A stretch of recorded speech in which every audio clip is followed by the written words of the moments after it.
Magandang araw mga lods, pag-uusapan natin ngayon Inoue, delikado na matanggalan ng titulo, at Akhmadaliev, may sumasabotahe daw sa laban niya kay Inoue.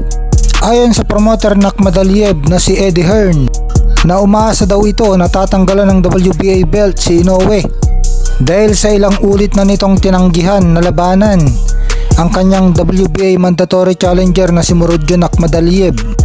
At ang alam nga daw ni Eddie Hearn mga lods ay iba na naman ang lalabanan ni Inoue na susunod. Imbes na ang kanyang alaga na si Murodjon Akhmadaliev ay ang lalabanan na naman ni Inoue ay itong WBC mandatory challenger niya na si Alan David Picasso na taga Mexico, at plano itong ganapin sa United States. May pakiramdam nga daw itong sa Akhmadaliev mga lods na meron daw taong pumipigil na maglaban sila ni Inoue. Hindi niya daw alam kung si Inoue mismo o team ni Inoue o promoter nito. At para maging great champion daw si Naoya Inoue ay dapat labanan siya dahil siya ang matagal ng mandatory challenger nito. Handa daw sa Akhmadaliev na labanan si Inoue kahit anumang oras at kahit saan. Handa daw siyang tumungo sa Las Vegas, Japan, Saudi Arabia para makalaban ng pinakamahusay na fighter sa buong mundo na si Naoya Inoue. Tiwala naman sa Akhmadaliev na kaya niyang talunin si Inoue.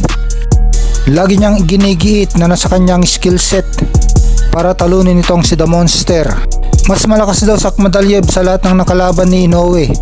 Dagdag pa na Akhmadaliev na nasa kasagsagan daw siya ng kalakasan niya ngayon at may matibay siyang pangat, mabilis siya. Kaya kapag nakalaban daw niya si Inoue ay gagawin daw niyang lahat para may pakita sa mga boxing fans kung gaano siya kagaling. Inoue, it's time. Set me on location, don't miss it. USA, Japan, Inoue, anytime, doesn't matter. I need my belt, I'm ready. Let's go, champ. Let's go, champ.